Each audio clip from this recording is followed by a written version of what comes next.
and other interested citizens joining us virtually this evening. The Taubman Center seeks to influence American politics and policy through scholarship, public opinion polling, conferences, workshops, academic research, internships, and a robust series of speakers drawn from experts, the media, academia, think tanks, and public officials. The Taubman Center for several years has focused its efforts on three themes: the pursuit of security, the cost of living, and challenges to our democracy in America. This year, we're placing special emphasis on the national elections and the consequences as the nation grapples with issues of social justice, public health, education, the economy, and the commitment to the rule of law, with a roster of outstanding speakers and programs. Tonight, we present the 11th in our series of events. We're honored to have as our guest former Deputy Assistant Secretary of Defense, Evelyn Farkas. Our moderator this evening is my colleague, Brian Atwood. And this is a special occasion for me because both Evelyn and Brian are longtime friends dating back to my history on Capitol Hill. Brian is a visiting scholar in international and public affairs at the Watson Institute here at Brown and professor emeritus at the University of Minnesota's Hubert H. Humphrey School of Public Affairs. He served as chair of the Global Policy Studies and professor of public policy at the Humphrey School from 2012 to 2015.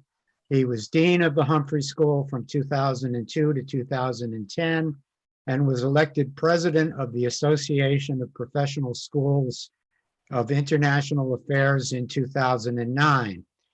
He was also the chair of the University of Minnesota's Dean's Council and a recipient of the university's Distinguished Service Award.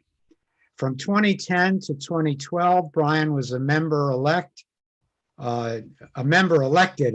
chair of the Development Assistance Committee of the Organization of Economic Cooperation and Development. Atwood led the U.S. Agency for International Development, USAID, during the administration of President Bill Clinton. He earlier had led the Clinton-Gore transition team when we used to have transitions at the State Department in 1992 and was Undersecretary of State for Management. He received the Secretary of State's Distinguished Service Award in 1999. During the Carter administration, he was Assistant Secretary of State for Congressional Relations. In 2001, he served on the UN Secretary General's panel on peace operations. He was a legislative advisor to Senator Tom Eagleton from 1972 to 1977, and he was the first president of the National Democratic Institute for International Affairs from 86 to 93. He was a career diplomat before joining Senator Eagleton and later became Dean of Professional Studies and Academic Affairs at the Foreign Service Institute. He currently is chair of the Population Service International Board, vice chair of AFS Intercultural Programs Board, and a member of the board of the National Democratic Institute and of the Watson Institute Board of Overseers. And one more accomplishment, and I probably would have fallen out of my chair here. Our featured guest I'm feeling tonight, really small. You've got a pretty long list yourself. Our featured guest tonight is Dr. Evelyn Farkas. She has 3 decades of experience working on national security and foreign policy in the executive and legislative branches of government, the private sector, and for international organizations overseas. In 2019 to 2020, she ran to represent New York's 17th Congressional District in the House of Representatives. She's currently president of Farkas Global Strategies. Prior to that, she was senior fellow at the German Marshall Fund of the United States and the Atlantic Council and National Security contributor for NBC and MSNBC. Prior to that, she was she served from 2012 to 2015 as Deputy Assistant Secretary of Defense for Russia, Ukraine, Eurasia, the Balkans, and Conventional Arms Control. From 2010 to 2012, she was Senior Advisor to the Supreme Allied Commander Europe and Special Advisor to the Secretary of Defense for the NATO Summit. Prior to that, she was Executive Director of the Commission on the Prevention of Weapons of Mass Destruction, Proliferation, and Terrorism, and Senior Fellow at the American Security Project. From 2001 to 2008, she served as a professional staff member of the Senate Armed Services Committee. From 1997 to 2001, Evelyn was a professor of international relations at the U.S. Marine Corps Command and Staff College. She served from 1996 to 97 in Bosnia with the Organization for Security and Cooperation in Europe, and she published numerous journal articles and opinion pieces. She earned her MA and PhD degrees from the Fletcher School of Law and Diplomacy. She's a member of the Council on Foreign Relations and of the Board of Trustees of Franklin and Marshall College. Following Professor Atwood's conversation with Dr. Farkas, she will take questions from our audience. You may enter questions through the Q&A function on Zoom, which will be viewable to the moderator. You can begin entering questions if you have them already, beginning now and throughout the program. Please keep them short and to the point. Professor Atwood will convey as many of these questions to our guests as we have time for. This event is being recorded for later viewing, available on the Taubman Center website or the Watson Institute website, and is being live streamed on YouTube. So without any further delay, I will turn the mic over to our moderator, Professor Brian Atwood.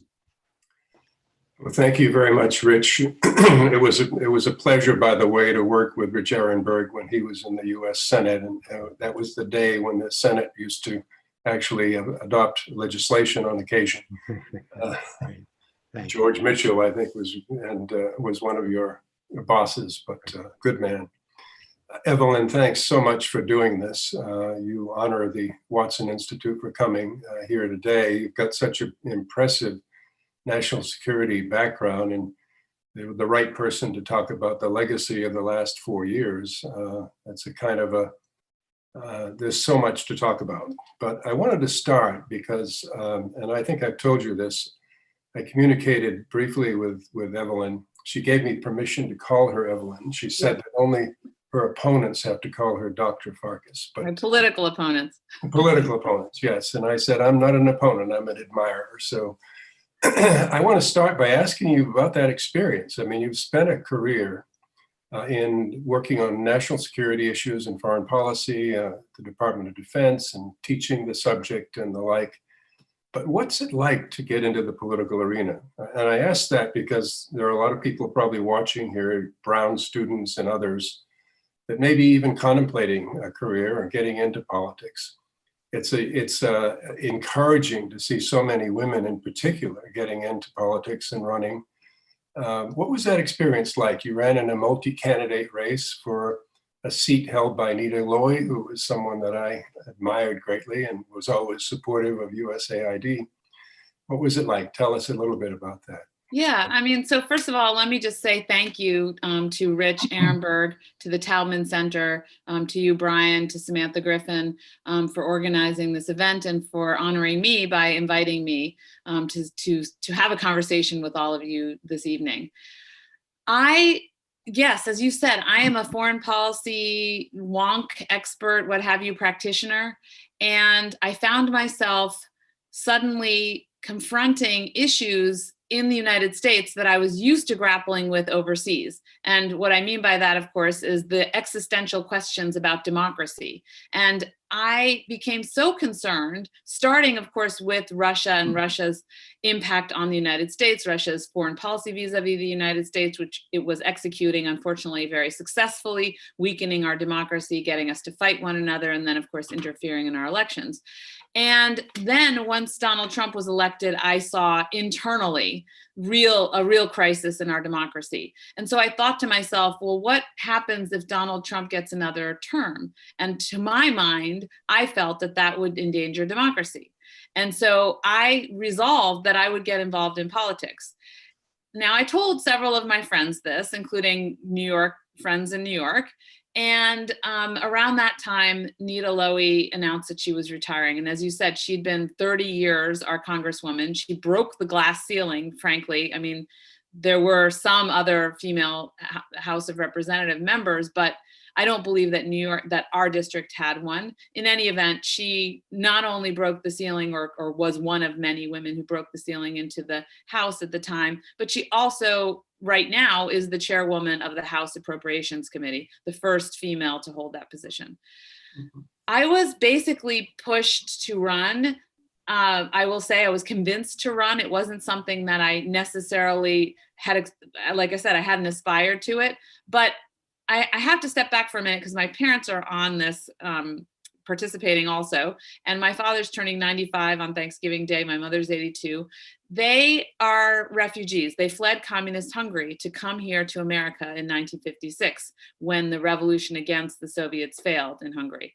And I was born here and raised here, but was basically raised in two worlds. And we even went back to Hungary and visited. I lived under communism, at least if you can call, living there for a summer or living under communism. I knew very much what it was like. And so I think I felt that this assault on our democracy was something personal. So that's why I ran. What was it like? I can't say, because honestly, I ran during a pandemic.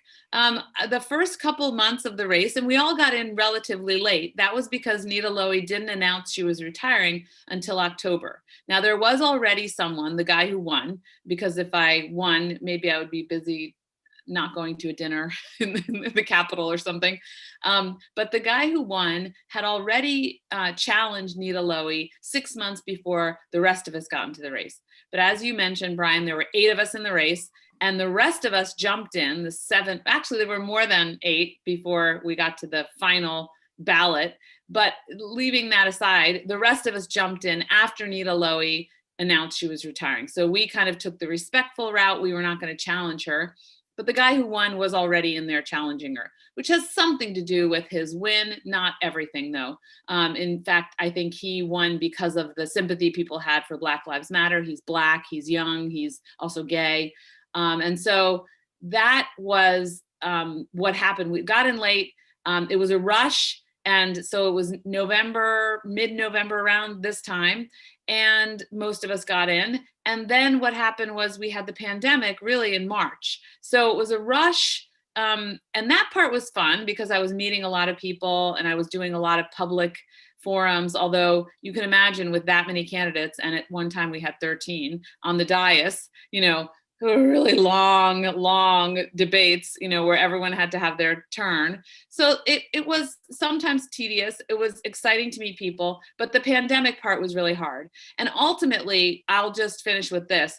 What's really wrong about it is how much money you have to raise. Now, I raised the most out of everyone until the very end, when after Black Lives Matter, in that aftermath, Alessandro Ocasio-Cortez and Bernie Sanders and their groups rallied behind the guy who won. in my race. So Mondaire Jones got their endorsement and their money. So $200,000 came in, and that was more than what I had raised. But up until that point, I had raised the most. There was also a guy whose family basically put in $5 million. So I roughly tied with him for second ultimately, if you round up and down to the nearest percentage. It must have been quite an experience, a different experience than you've had in government, obviously. But so you put yourself out there, and I have to admire that. And I've had friends that have run. Some have won, some have lost. But they always come back saying it kind of changed me. I had a different view of our democracy from that perspective. So I'm sure that's going to make you a much better public servant as time goes on. And I fully expect to see you in the Biden administration. So we shall see. Let's talk a little bit about the Trump legacy here, because that's what the title of this event is all about. I suspect, like me, you're troubled by a lot of the things that happened over time. Maybe we could start. I really want to get into Russia and Ukraine at some point, but let's start with NATO. He put a lot of pressure on our allies to get up to the 2% GDP. That was actually an agreement that was reached in the Obama administration. All of the NATO members agreed to do that. Now, not all of the NATO members can afford to do that, and the economic crisis that's hit Europe has really strained their resource base. The thing I think that is most troubling, and I'd like you to comment on this, is the comments that the president made when, for example, Montenegro joined, where he basically raised a question about Article 5, which is the commitment that if one is attacked, all are attacked. Tell me what the state of NATO is today, given the kind of pressure that Trump has put them under. Yeah. So I will answer your question, but I want to say a few words, if you'll permit me, just about kind of how I perceive the Trump foreign policy, because the title of this talk is, Trump's foreign policy and his legacy. And I think it's important to step back just for 1 second and to recognize that Trump's foreign policy was a number of things. One, it was unconventional. It was unpredictable, it was confrontational, and it was America, frankly, alone. It wasn't just America first, it was America alone. And the consequence of all of that together meant that we had allies who no longer trusted us, okay? And that's still the case, we're gonna have to rebuild. We had a situation where we had failed to address weapons of mass destruction effectively. We have now put ourselves in greater danger. Iran looks like it's gone from 0 nuclear weapons at the end of the Obama administration to maybe the material for 12. We have North Korea also proceeding apace. We don't know the exact numbers, but what the experts think is that the material for 12 nuclear weapons is manufactured every year by North Korea. You can do the math. Under the Trump administration, we now are up to as many as perhaps 60 nuclear weapons. So material for 60 nuclear weapons in the hands of the North Koreans, not to mention all the missile tests that they've conducted, and also the tests of the nuclear weapons themselves. In addition to that, the instability in the Middle East, you can argue it many ways and we can have a conversation about it, but I believe that Donald Trump has increased the instability in the Middle East. And I had a long list here. And then I guess, frankly, the bottom line, of course, all of this now we see today is that we're very unprepared as a globe, as a country, but with our allies and partners and with the world. The world is, because of our foreign policy, I believe, really unprepared to deal with massive challenges like the global pandemic, like the climate crisis, and refugee flows. So those are kind of 3 things that I think are critical. Of course, the refugee flow is related to the environment and economic factors I didn't put in there. But the point is that that's the sum, that's the result. That is what the Trump foreign policy legacy is right now. Relating to NATO specifically, I'll try to be brief because I know I spoke at length about the other stuff. But the bottom line is that President Trump, what he did was really weaken NATO as an alliance. We rely, you mentioned Article 5. Article 5 is the deterrent is the deterrent against Russia or any other adversaries from attacking any NATO member, either on its territory, in its air, in its sea, or in the cyber world. And if the Russians or any other adversaries think that our political will is weak or non-existent, and that's to say the political will of the entire alliance, which is as strong, frankly, as the weakest member, then those bad actors are emboldened to act against NATO. And what President Trump did by actually suggesting that the United States should withdraw from NATO, because we know that from people who told the media, who worked for him, and I have it from my own sources. By doing that, President Trump put into doubt whether we would go not just to the rescue of Montenegro, which is actually a country I'm very proud of Montenegro being in NATO, because myself and Vice President Biden at the time, we had a lot to do with that. It's another story, but not just Montenegro, but Poland. Although President Trump has this interesting relationship with Poland, but nevertheless, what he said about NATO and the way he acted towards the NATO alliance actually weakened it. There's no question. I agree with you entirely. Most people listening may not be aware that the only time Article 5 was actually invoked was after 9/11, when we were attacked. And it was really, most of the European nations wanted to invoke Article 5, which, by the way, is why they're in Afghanistan today. And of course, part of having a relationship of trust is consulting with your allies when you make decisions. And the president has just made a decision, apparently, to withdraw 2,500 American troops from Afghanistan. I wonder whether he has actually consulted with the NATO alliance before he made that decision, and other decisions he's made. And maybe you could detail some of those decisions over the years. Well, I suspect that he hasn't. And in that sense, it resembles, earlier this year when he, for the second time or the first time, I don't know, each time he said that we were going to withdraw from Syria, he has not consulted with the allies. He has not consulted with Congress. I mean, he's barely consulted with anyone inside the United States. Yet the allies, and in the case of Syria, there were French, and there were, and maybe there still are, I'm not sure, but French soldiers operating there in Syria, relying on the United States for their security, for basic enablers that we provide, intelligence and reconnaissance capabilities, cover for them, force protection. And these are the same types of things that the United States provides the NATO allies. Small countries like Croatia or Macedonia, they can't afford to spend money on satellites, which provide ultimately the intelligence for us to know whether an adversary is creeping up on our forces in Afghanistan. So we provide that for the NATO allies. Some of the larger countries, Germany, they have more capabilities, but still all of the NATO allies to some extent or another rely on us. The heavy lift capability is one that is, not replicated by any other NATO ally. So in making a decision unilaterally, we not only potentially put US troops in harm's way, as again, the president did when he made that decision about Syria, and possibly is doing so now in the case of Afghanistan, but we also potentially put allied troops in harm's way as well, without them having any say in the decision. It's troubling. It really is. And I'm particularly troubled, having led the State Department transition back in the day, about this period we're in now, because we're very, very vulnerable during any transition period. And this is not the best case of a transition period. When I was a transition leader, we had to worry about Haiti, and we worried about Somalia at the time, but we were working with an administration in the George H.W. Bush administration that was being very cooperative and helpful.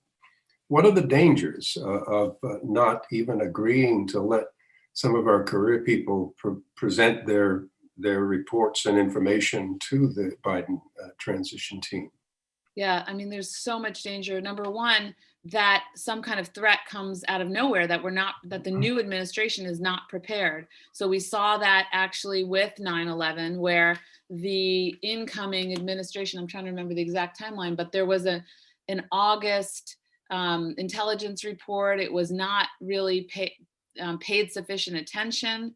That was, I guess, the outgoing administration under Bush, under Clinton. In any event, rather than worry about the timeline there. It was the Clinton administration. Yeah, right. but the main point is that, yeah, the Clinton administration. So the point is that I guess the new administration came in, they were also given briefings and warnings, but if you don't get the information as early as possible so that you can follow the trend line, you're in a worse situation. So that's the first thing. The second thing is knowing what the government is doing. How prepared is the government? What are the activities? How many troops do we have in X, Y, or Z place? That's why, for the COVID transition team, it's so important for them to know, what are they facing when they get into the job on day one? Do we have a plan for distribution of vaccines? What does it look like? What kind of emergency PPE storage facilities do we have? Where are they located? Does the Department of Defense have a plan, which of course was never activated under this Trump administration, but do they have a plan in an emergency to distribute PPE, to actually use the Defense Production Act to build ventilators and other equipment that might be needed? So without knowing that, they can't actually get prepared to put the documents in front of the president, the vice president, and other cabinet members to make decisions about spending money and taking action. And every day that you're not spending money and taking action is somebody sick in a hospital not getting what they need, So ultimately we're playing with people's lives. And of course, with national security, I don't need to tell you, Brian, we've got adversaries and they're all looking at the United States thinking a number of things. First of all, they're thinking, well, Donald Trump, we can tell he's kind of not switched off. And anyway, he likes me. If you're Vladimir Putin, you say to yourself. If you're Kim Jong-un, you say to yourself.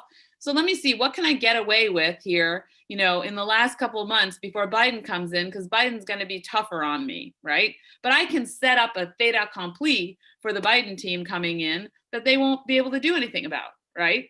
I can deploy troops somewhere. I can do another nuclear test. Iran now, what they're doing, they're putting themselves in a position where they can negotiate from greater strength than if they hadn't geared up and created the material for 12 nuclear weapons, because they know that the Biden administration is going to come in and we have no choice. We have to put a clamp on Iran's nuclear activities. Any way you slice it and dice it. And the Trump administration has for 4 years let them go willy-nilly. Yeah, I saw something the other day. They've gone from something like 200 kilograms, which they were allowed under the original agreement, to something over 2,000 now. So the breakout time is less than a year. So it's kind of urgent that we get back into that negotiation. How difficult will that be, given the sanctions regime that exists now that must be undone, I guess, by the Biden administration? Right. And there are all the things, that you and I don't even know about because we're not looking at the newspaper. And so if you and I were to go into the administration, maybe Ethiopia, Eritrea, okay, that's in the papers now, but what about something else percolating that we have no idea about, but it's in the intelligence briefings? Right? Again, to be wholly unprepared is not smart. Yeah. Let me switch a little bit. There's a lot more substance to talk about, but I'm really interested in your personal experience around the decision-making tables of the Defense Department, in particular as a woman. What did you face? What kinds of challenges? I can tell you're not shy, so that isn't an issue. But did you find it difficult to deal with military officers, generals, and others, even despite the fact that your rank as a civilian was right up there with them? Yeah, it's interesting. I benefited from the fact that when I came to Washington, I already had finished my graduate work. So I had early after college, I worked for the Council on Foreign Relations in New York. And then I worked overseas. I went to graduate school at the Fletcher School. I worked overseas again in Bosnia after the war came to an end in the immediate post-war time frame. And then I came down, and then I got my dissertation work done, everything but the dissertation, and got a job teaching Marines down at Command and Staff College in Quantico. And I learned that just as I learned German and French and Hindi and Russian and other languages along the way, the military and each branch of service has their own language and their own culture. And so I learned how to be a Marine, to stand like this and,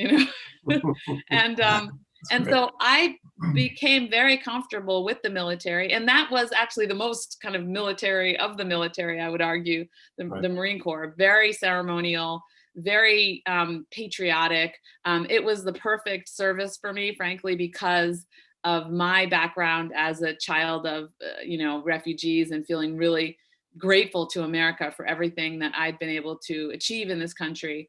And so when I went up to the Hill and then subsequently to the Pentagon and was dealing then with military officers, military personnel, I had a lot of familiarity. And of course, at the Command and Staff College, we had other officers from other services. I will say, though, that there was always this sense, and especially in the 90s, you walked into a room, and as a professor, I knew my credibility was down like in the basement. You, Brian, would have walked in and they would have been like, man, white hair, okay, you would have started here, right? So it was for me always an uphill climb to prove myself. And I felt that for a long time. And I will say sometimes even as a 53-year-old woman, every once in a while, I'll have this situation where I'll say, wow, I just really, just spoke to someone, I briefed someone as a female or, something, whatever I'm doing, I suddenly realize, oh, they were really seeing me as a female, not as a professional. And that happened to me on the Hill, even, within the last decade. And so I think over time, though, it got better. And I'll tell you why. It's mainly because more women have joined, either as civilians or military officers, the defense community. And when I served in the Pentagon in my last job, I was hired by the Undersecretary of Defense for Policy, Jim Miller. He had been hired by his predecessor, Michelle Flournoy, who's one of the people considered first in line, the person considered first in line to be Secretary of Defense in this incoming administration. And what Michelle and Jim did was hire a lot of smart, I guess, or women, experienced women, to fill senior positions in the policy shop, which is really the most powerful office because it reports directly to the Secretary of Defense and has a lot of sway in the interagency setting. That's basically the office that will go to the NSC meetings in the White House. So I will say it's changed because more women are at the table, but it's not as if there isn't still some implicit bias that you have to deal with, and you do, and not just from men, but also from women. And by the way, I felt that also in the media world, but you asked me specifically about the defense world. Yeah. Speaking of the policy shop, you must be appalled to see this General Tata, who's now been appointed, who the Congress rejected when he was first recommended by the president. He called Obama a terrorist, I believe, and various other things he said about Muslims and the like. But well, that kind of person is the epitome of what we would call a political hack. The problem is he's not a political hack, he's a personal hack to Donald Trump. And I can tell you, obviously I'm a Democrat, but I worked on the Hill I had the pleasure of working with Rich Ehrenberg when he was the chief of staff to Carl Levin, who was my boss on the Armed Services Committee. Right. And I worked very closely with Republicans in the Senate on the Armed Services Committee and in the House. And Mark Esper was one of my colleagues. Mark Esper is a solid professional. I may not agree with him on every policy issue, and certainly I don't agree with everything he did as Secretary of Defense, far from it. But I know what his makeup is. I know what his allegiance is, and he's also a former Army officer, but his allegiance is to the Constitution. He was in there trying to do a job for the American people as best as he saw fit. And when it comes to someone like Tata, I don't believe that. I also happen to know James Anderson, interestingly, one of the guys who I think probably resigned in light of the Iran discussion, I think, or Afghanistan. He and I taught together at the Marine Corps Command and Staff College and also went to graduate school together. What do you imagine is happening? Why would Esper be replaced and all of these people at the top levels of the Defense Department are now loyalists? Yeah, I think anything is afoot? I think there are several things happening. So one is, this is what President Trump does when he's displeased with people. He wants the world to know, he wants them to know. It's his kind of petty acting out. So he had been wanting to get rid of Mark Esper. Obviously, there are some people he listens to, there are some restraints on him, but he decided that he no longer was feeling the restraints when it came to Esper and fired him. The other second thing is, I think he is nervous about, I guess, his legacy, maybe the Russia thing. There have been credible news stories about the new people who came in, and some of them were involved in the trying to cover up the Russian interference, and the Trump campaign and Trump officials who worked with the Russians. So they're even, okay, even though we did not impeach President Trump for it, there was collusion. You just have to read the Mueller report between Russians and the Trump campaign and Trump officials once he was in office. These new people who've gone into the Pentagon, they were arguing, trying to cover this up all along. And so my sense is that perhaps they're trying to get rid of evidence. And then the third thing is, yes, as you said, the president doesn't want to be fettered. So people like Mark Esper sitting at the table saying, no, don't do this. He doesn't want to hear that. He wants yes men and women.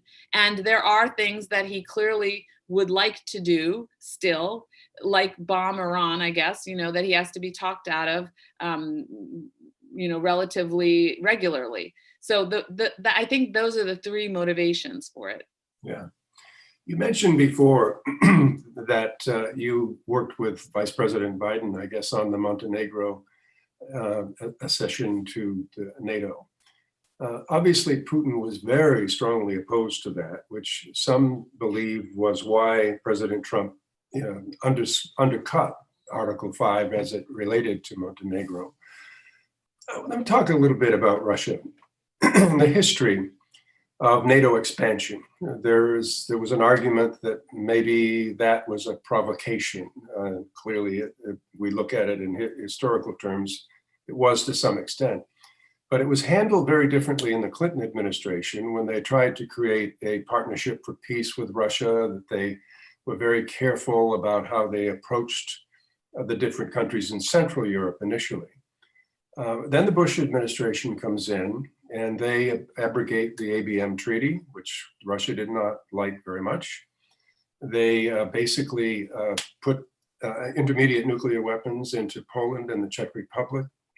They then asked Georgia and Ukraine, which if you look at Russia's historic hegemonic area, was certainly very much a part of that. One argument used by, I suppose, academics is that all of this provoked Russia to begin spending a lot more money on defense and to be a lot more aggressive in terms of its own area. What do you think about that? I mean, do you think historically that this is maybe why Crimea happened? Why there is this aggression in Ukraine, in the Donbass region? I'm going to try to be brief because I don't know when we have to go to Q&A. And we've got a few minutes. We have time. Okay. 20 minutes to go. Okay. All right. Then. You can be brief though. I don't That's a wrap. Well, what I would say is, okay, first of all, NATO, after the Cold War ended and the wall fell and there was democratization across Eastern Europe, the Eastern Europeans were still nervous about the Russian Federation. Would Russia still want to exert hegemony over them? And they wanted to join NATO as a way of protecting themselves. From the NATO member perspective, that was fine, so long as they did all of the things that are required of NATO members, most importantly, making sure that there's no question about their borders, so no arguments with other nations, other NATO nations about borders, or other nations in general, no internal ethnic conflicts flaring up or active, not being managed properly, and that there was a democracy in place. and that they could contribute militarily. So these are the kind of, roughly speaking, the criteria.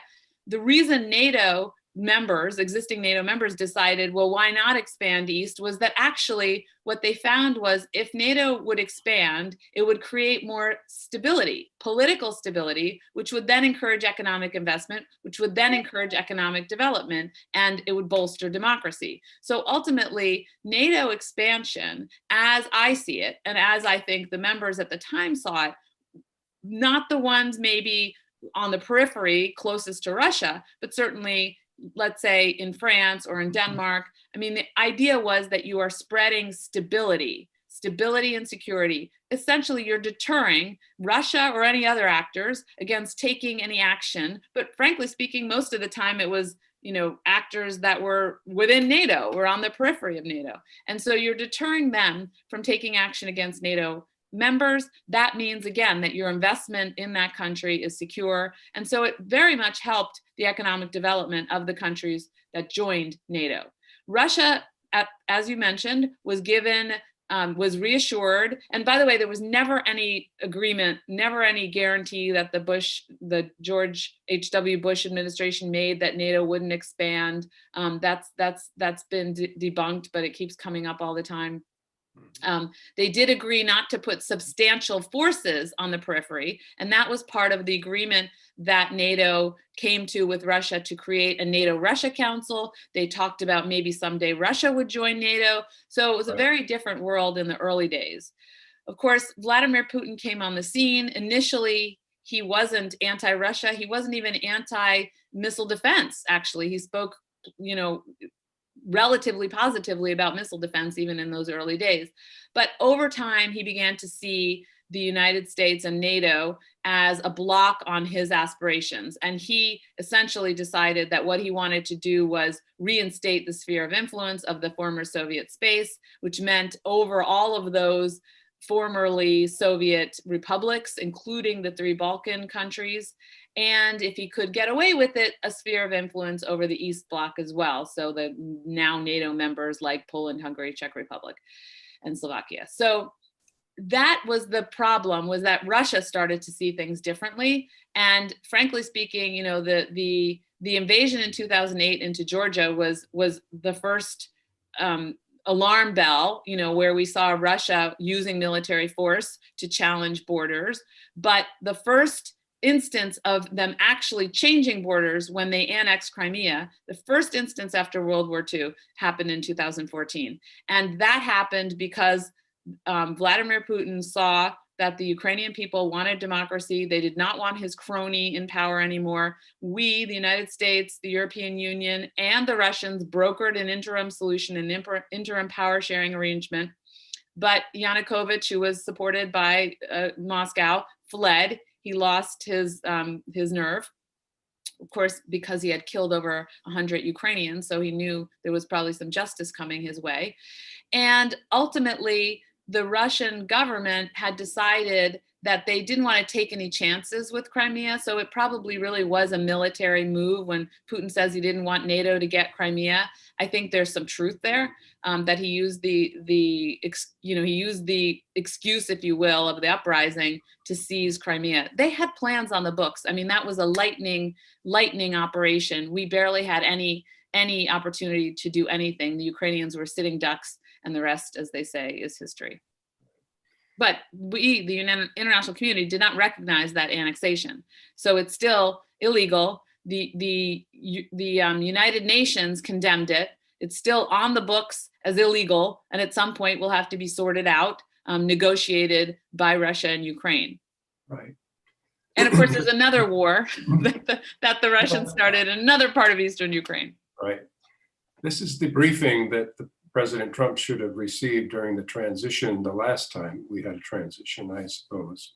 An excellent briefing, by the way. And but thank you. But the problem, Brian, if I can interject, is that President Trump got his ear filled, first in St. Petersburg and then in all these phone calls by Vladimir Putin. You correctly, I think, put your finger on it when you said, President Trump started talking about Montenegro. President Trump would not have even known about Montenegro had not somebody whispered something in his ear. It may not have been Putin. It could have been, Flynn or someone else. But in any event, yeah, you're right. He didn't get my briefing. Yeah, obviously history is going to have a lot of, historians are going to have a lot of fun with this period to figure out what it is that was motivating Trump during these 4 years vis-a-vis Putin. But now I just wonder now, what is it? We clearly need to extend the arms control agreement, the nuclear agreement. Yeah. We clearly should be renegotiating the intermediate nuclear range agreement, because that clearly affects Europe and NATO very directly. Do you think the prospects are good for doing that? I mean, I know Putin would like to see an extension of the first, but what about the second, and given the fact that they have, in our terms at least, violated the intermediate range nuclear agreement? Right. Well, so the first agreement, the New START agreement, which caps the number of strategic missiles that the United States and Russia can have at 5,500, that I think a straightforward extension is something both sides can agree to. I can't speak for the Biden administration. I don't know whether they'll want to achieve something more than that. But frankly, I would advise them to just try to get that, because Putin wants it anyway. The Russians may try to get something else. They always do. I've negotiated with the Russians many times. But ultimately, if we know what our objective is, and we can back up our negotiating position with a willingness to leave the table if we have to, we can achieve what we want. And I think in this case, it shouldn't be that hard. On the other arms control treaties, and there are conventional arms control treaties the Russians have basically cheated on and then withdrew from, the Open Skies Treaty, which then we also subsequently withdrew from under the Trump administration, and same situation with the Intermediate Nuclear Forces Treaty. I mean, the Intermediate Nuclear Forces Treaty is tragic because it's the one that, Ronald Reagan came up with in 1986, and it eliminated a whole class of weapons, which were frankly not a threat to us, although they were a threat to our troops in Europe. They were a threat to our allies. And so we extended, we created that agreement, which extended our nuclear umbrella in a nice way across our allies in Europe. Mm-hmm. The reality is it's a little more complicated because we do have a situation with China having now more nuclear weapons, including cruise missiles and the potential for intermediate nuclear weapons there. So the Russians are correct when they say we need to think about a global agreement, but that doesn't mean we can't start with reinstating a treaty between ourselves and the Russians. And I think ultimately what it gets down to is that this Russian government fails to see what I think most historians would understand, most geopoliticians, that Europe and Russia need to stand together, and together with the United States, ideally. That frankly, the challenge that's being posed, the bigger challenge that's being posed towards all of us is coming from China. Now, Russia and China are allied right now because they're autocrats, and the metaphysical struggle, if you will, is between democracy and autocracy. And so the Russians are on that side right now. But if you had another Russian regime that was a little more strategic and far-sighted, they would recognize that perhaps they should be allied with Europe and the United States.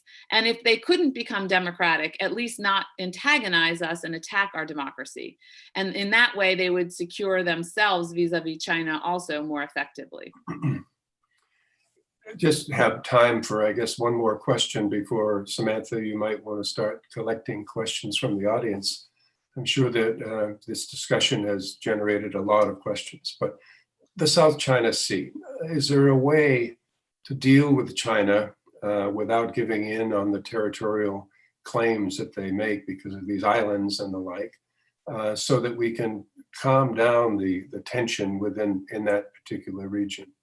Yes, there are a couple of things I have to say on that score. So first of all, we're always thinking in terms of what military moves we can make. I mean, the United States. And so when China started building up those islands, I think we said, well, we're going to defend freedom of navigation and we're going to navigate through there. And that's fine. But I don't think we did enough to try to prevent them. And what that means is diplomatically filing cases in international tribunals. I think there's much more we can do to counter what China has done in the South China Sea. It's very dangerous because right now it's about a third, I believe, of the world trade going through that area that China can just close off using missiles or even ships. So it's or the threat of shooting missiles. So it's a dangerous situation for the United States and our allies and partners, and frankly, the world.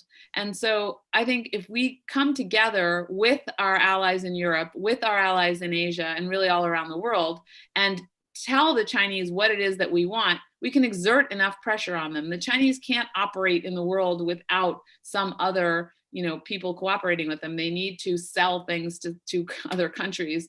And so ultimately, they'll have to compromise and they'll have to back down. But right now, what I see is that President Xi has launched a very aggressive, assertive, nationalistic foreign policy, and he hasn't been really held in check. So yes, I mean, you're right that we could do more. And I think we've got to compete, but compete smartly. It seems to me we can't basically be asking South Korea to pay more for our presence in their country and that kind of thing. We've basically pushed away allies as we deal with China, it seems to me. And then there is the TTP, which I think was a geostrategically smart trade agreement that would have isolated China and at least forced them to stop some of their trade distortions. Anyway, I'm having a hard time, Samantha, seeing the questions. I see it. I see Q&A down here. Okay, hold on a second. I think maybe I do have some questions here. Okay. Let me, while I examine these questions. While you examine, you know what, I'll ask one. So one, Jack Rieger, whom I know, asked about Taiwan and China, and then whether I'd run for office again. So I'll just take those quickly. Go. Whether I would run for office again, I don't know. I think, I did it because I felt at that moment the best thing I could do for my district, for my family, for my community, for my country was to hop into the arena and, fight Trump and Trumpism. And I could use all of my experience to fight the COVID pandemic. All the time I spent in the National Security Council Situation Room, to work on the climate crisis, those existential crises. I think it would really depend on the time and whether I felt that that was the best way for me to contribute. But I certainly would like to serve again. I believe strongly in service, and like I said, I'm very grateful to this country. The question about Taiwan, I am worried about Taiwan. I had an opportunity to go there last spring, and we met with the president. She was not yet reelected, but she's since been reelected, and was very firm and very strong on what China was doing in Taiwan, in the region. At the time, we had already the uprising in Hong Kong, and they were watching very closely with concern in Taiwan. So I think we need to really stand with the Taiwanese and give them strength. And also, again, work with other allies around the world to make sure that we are helping the Taiwanese defend their democracy and defend themselves. But I'm very concerned because this Trump administration has done nothing, and not even done nothing, said nothing, at the presidential level when it comes to Hong Kong. And I think that's appalling. I also put some blame on the British government because there was an agreement there and the Chinese broke that agreement. So, and shame on the international community, the United Nations, we need stronger leadership there as well. Which generally comes when the United States is pushing the United Nations to be stronger. So I'm hopeful that that will change as well. I think it's a shame what he's done on Hong Kong, because not only have they basically said very little, but they've taken away some of the favorable trade arrangements, which punish the people of Hong Kong for what China basically has done. And then I worry a lot about Taiwan, and I had something to do with the change to Taiwan democracy, which was very impressive. They're a very impressive democracy, and they've switched parties and controlling parties. But I have a President question. Tsai, she's like a very strong woman. She's probably about my age, maybe even younger. She's a professor. She's very self-assured, yet you could imagine the threats on her life, you know. Yes. And again, when we saw her was right during the unrest in Hong Kong. And I had also been last spring to Hong Kong. Yeah, I think a lot of Hong Kongers are going to Taiwan, and some of them are going to England, to the UK, because they've been invited to go there. But that means we leave the city to the Chinese, to the People's Republic. Tom Grover has an interesting question. Once Biden is sworn in, do you think he should increase the US presence in the Middle East and increase the US presence in NATO? So I think with all due respect to Tom's question, I understand where he's coming from, but I don't think you ask a question. Trump has gotten it in our heads that you just decide to decrease troops, and that's an objective in and of itself. So I think we need to look, what is our objective, you know, in the Middle East? What is our objective in Europe? And does our objective require us to put more troops in, right? And so if what we are doing in Syria right now, the military component of a strategy vis-a-vis Syria and the Middle East, which I'm laughing, smiling, because we don't have one under this administration, as far as I can tell. But a new Biden administration would come in, they would say, this is our objective vis-a-vis Syria, vis-a-vis the Middle East, right? And they would say, this is how we're going to achieve that objective. This is our strategy. And the military component of that strategy hopefully will back up diplomacy so that we have a diplomatic outcome and all of our troops can come home. Or if troops have to remain, as they have done all around the world, they do so in a more peacekeeping, you know, deterrent fashion, right? So that's really the question that we should be asking is, what is the Biden strategy? What's the Biden objective vis-a-vis Syria and the Middle East, vis-a-vis Europe? I would argue in the European context, we probably don't need any more forces there. But, you know, President Trump raised this issue of withdrawing forces from Germany, again, without any political context, except the fact that he doesn't like Chancellor Merkel, you know, which is not a reason to lower the number of forces in Germany. Right. So I would, and the other thing, of course, to bear in mind is places like Germany, where we have bases in Europe, they're not just oriented towards deterrence in Europe, they're also oriented towards allowing our military to function globally, you know, using Europe as kind of a platform. Mm-hmm. The allies don't always like that, but oftentimes they'll go with us and we do consult with them, so. Right. Stephen Pugh asked a question that's on everyone's mind is, how can any American ally trust us given the results of the last election, which means that our country continues to be totally polarized? Can they trust a Biden that may be replaced in 3 or 4 years, 4 years, presumably, by someone who would be another Trump, or maybe Trump himself? I mean, look, I think it's an excellent question. Can we trust ourselves? I mean, what are we doing with our democracy? We're not taking very good care of it. So I do think we have to gain trust in one another and in our democracy again. We have to work for it. And same thing goes with the allies. Now, of course, Joe Biden going in there on day one, they know him, they've worked with him, he's kept his word to them. You know, I worked with him in the administration. I know that he had very close relationships with our European allies. So in a way he can pick up there, but not exactly. He has to make up for everything Donald Trump did, every insult to European pride and every insult and weakening of our alliances. That will require work. Mm-hmm. I see Jan Stockberger has asked a number of questions that I think we've already addressed in some part. There's one, will Biden reverse Trump's decision to withdraw from troops in Afghanistan? What will be done on Afghanistan? Yeah, so again, that gets to the way I answered the other question.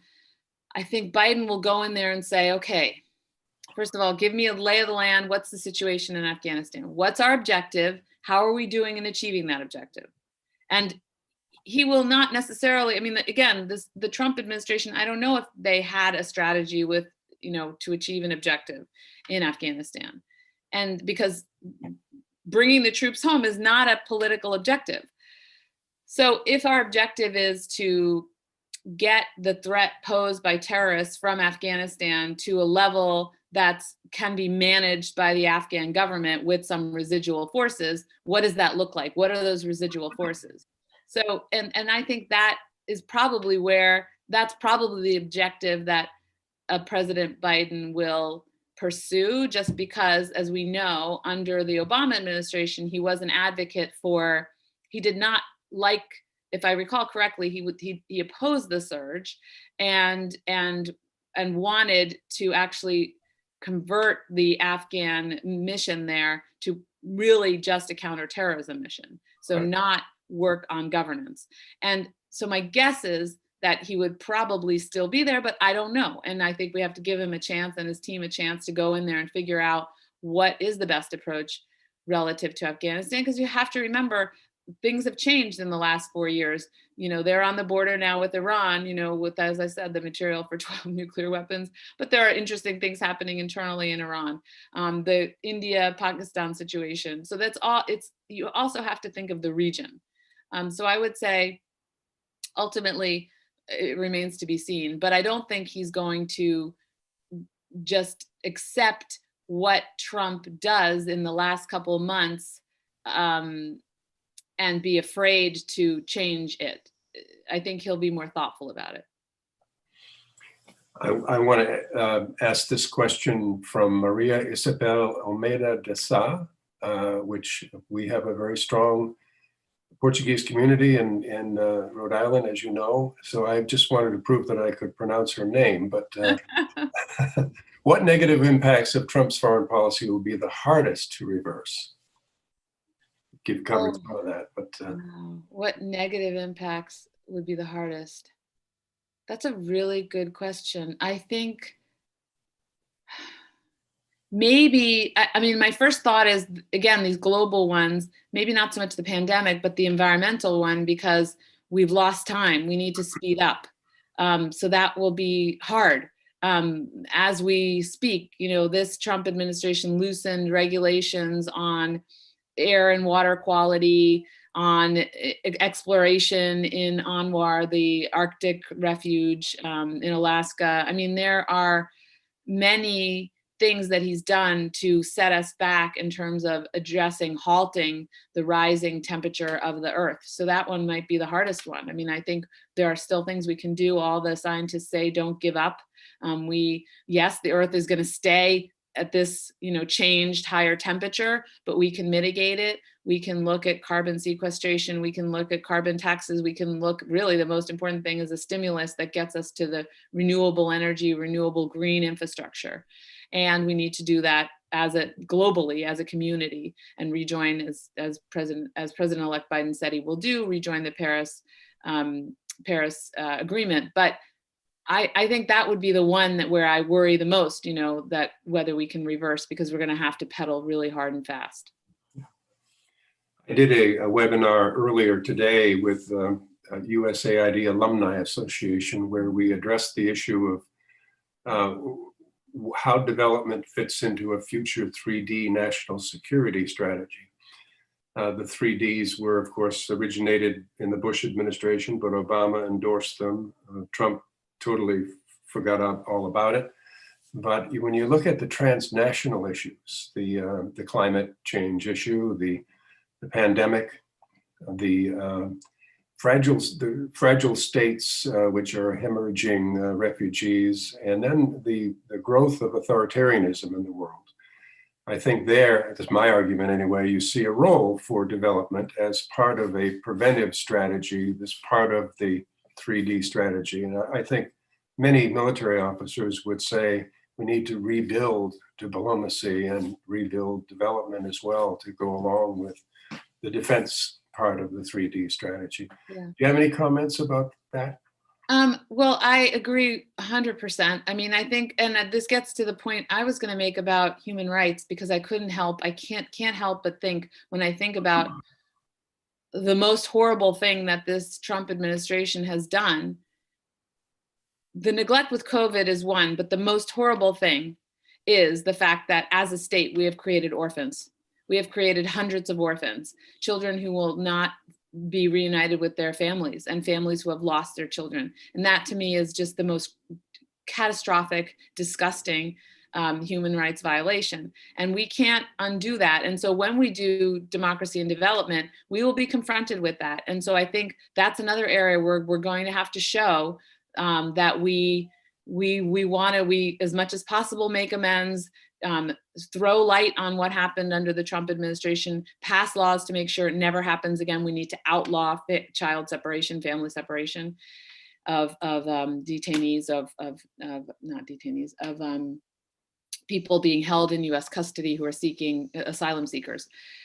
But diplomacy and development, I mean, I think development is really important because, again, it gets to what Americans like about America and what other people like about America, which is that we don't view things as zero sum. We view it as in our interest to help other countries develop their economy, develop politically, to become more democratic, because we think it's better for the people who live there, which again shows that we are humanitarian spirited, although there's a selfish element of it, which is to say that if there are more stable democracies in the world, we believe in the United States that they'll be our allies and partners and the world will be more stable and secure. So, but that is something that you can only achieve through development and through hard work in countries that goes on for decades. Largely, you know, a lot of times you don't even see the fruits of our labor until much later. So yeah, I'll just leave it at that. Yeah, that's the impatience of the American people. I mean, we are a very impatient people, and of course, development takes a long time, and it's very hard to explain it. It's less hard today when you consider the threat that we have from global diseases like the COVID-19 disease, the virus, because we actually had, AID had people in Wuhan, China, and all over the world looking at the transfer of pathogens from animals to humans and setting up a warning system, which was, of course, terminated by the Trump administration in 2019, just before we really needed it. It's a shame, but I think it's less difficult to explain to the American people why we need to invest, not just alone, but with other donors. The United States has always been a leader in this area. So, right, and same goes for countering terrorism. You know, the roots of terrorism have right. to do with haves and have-nots and group dynamics, and if we can address the economic conditions or the political conditions that lead to that kind of violent political movement, then we have a leg up. But that does take time and effort and investment of relatively small resources, frankly speaking, relative to other parts of our government. Well, the challenge is going to be on the pandemic is distributing the vaccine equitably. Mm-hmm. And that means not just to Americans. So obviously that we have to worry about the welfare of our own people first. But if we don't deal with this in other countries, particularly developing countries, it's going to come right back at us. And literally, yeah. Literally. And again, there, I think we have a moral obligation. The world has a moral obligation to, you know, apply the right standards across the board in making the vaccines available and affordable. Yeah. Christopher Garrity wants to know, which ally do you think is most underrated for the United States? An interesting question. That is really the most underrated. Underrated. So underestimated by the American people? Yeah, I suppose by the experts at the Defense Department. Which would you think they would find is the most underrated ally and the most important one that isn't recognized as such? I think that's what you're getting. Yeah, they kind of stopped me in my tracks. I mean, there are some small, you know, consequential states. I thought of Japan. That popped into my head immediately because I think the Japanese, you know, they don't always get credit for their steadfastness, including, of course, they don't have much of a choice, but still, I mean, look at the Philippines. I mean, they kind of decided, oh, well, you know, we're just going to go join China. And I mean, not the entire country, but their government under Duterte, who of course is a Trumpian, kind of populist, neo-fascist type figure himself. Right. So, but I would say, I mean, I think the Japanese, they're always there for us. And maybe the best example I can give was, I remember going to a NATO summit and staffing Secretary of Defense Ash Carter, and he was going to give his remarks, and we had all contributed to his, a couple of us contributed to his remarks. And I sat behind him, and I had these cards because I knew he was going to turn around and ask me. Said, the Japanese, because we had in there, you have to thank the Japanese for helping Ukraine with all of their development assistance. Nobody knew the Japanese were in there with us trying to help the Ukrainians defend their democracy, not by providing munitions, but they were doing other things in there. They had their development agency in there. And so, and I had these backup cards with all the data. What were the Japanese doing and how much were they spending? And, so I would give the prize to the Japanese. I think that's a good choice. And of course, they have this constitutional provision which says they can only have a defense force, but they're actually debating that issue now because they feel more threatened. And they can obviously rationalize what that means by expanding their defense force, but it is worrisome to other countries in the region because it's not that long ago that they were very expansive. I think the problem there is, and by the way, the Japanese people have not supported outgoing Prime Minister Abe's, push for amending Article 9 and amending the Constitution, their Constitution, so that they can have a military force.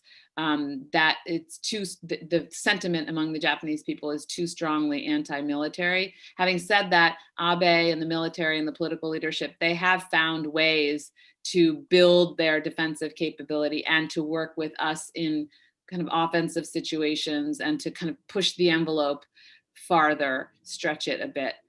But I would say that part of the problem does, from the international perspective, as you said, does lie in the fact that the Japanese leadership somehow still manages to fall short of reassuring their allies about not their intent, but really about the past and whether they are, so nationalistic as to be racist or not. Like, that question is still too much in the minds of the Koreans and others in the region. And so I think that is a problem for the Japanese, frankly speaking, an international political problem that they could do a better job addressing.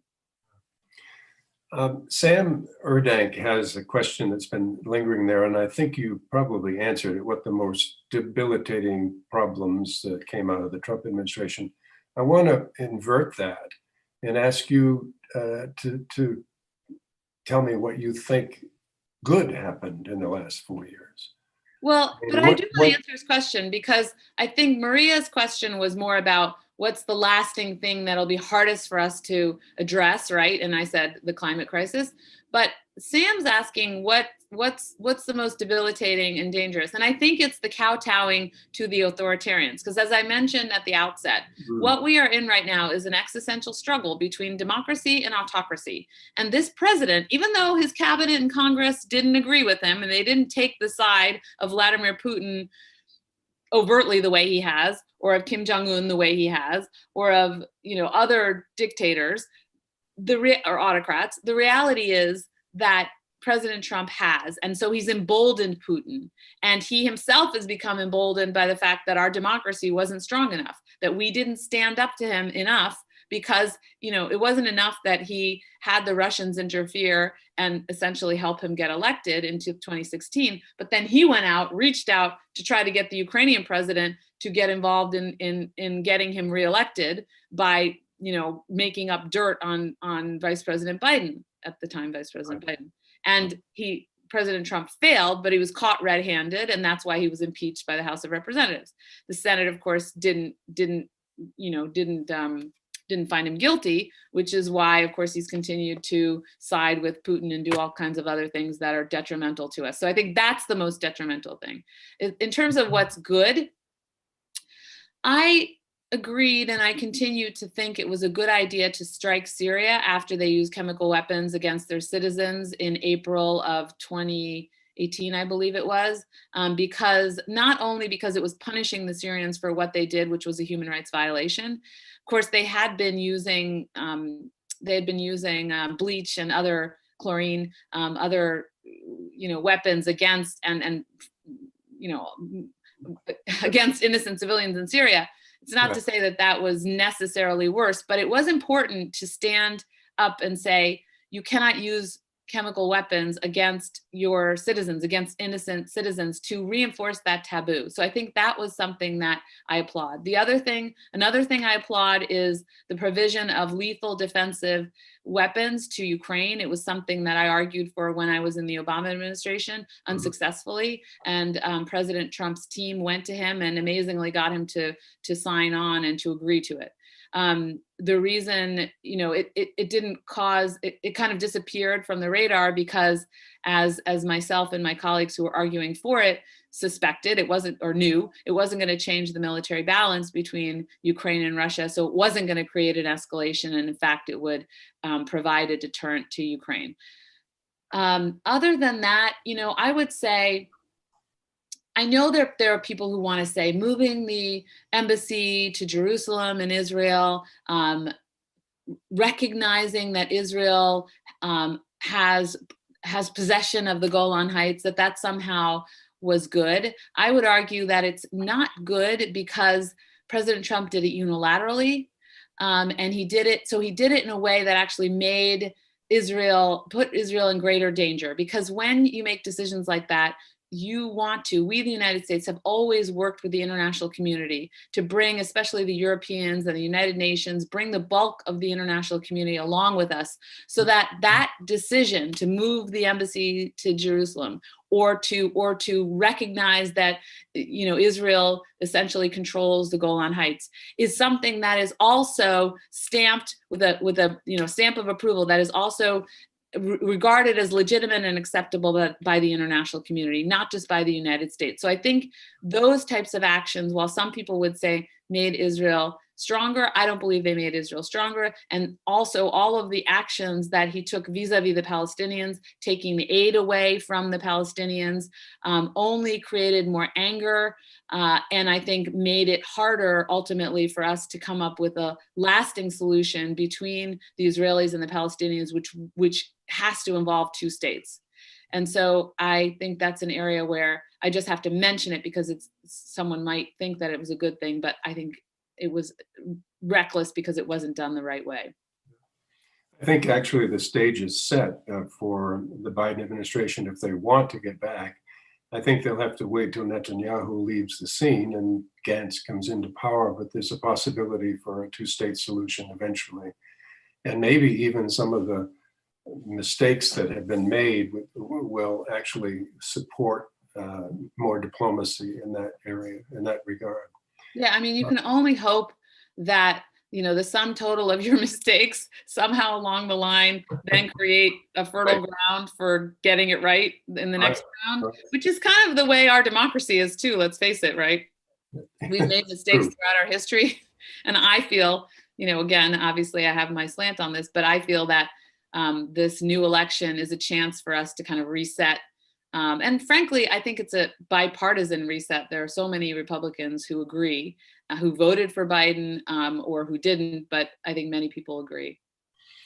Actually, and you've worked in the Senate as I have and as Rich has, I think there are a lot of Republicans that are breathing a sigh of relief, even though they're not saying anything openly at this point. But I think they know Joe Biden. I think they can work with him and maybe we can get some things done. Certainly in the national security area. I don't know about domestic policy, but in the national security, foreign policy area, I think there's a lot that can be done.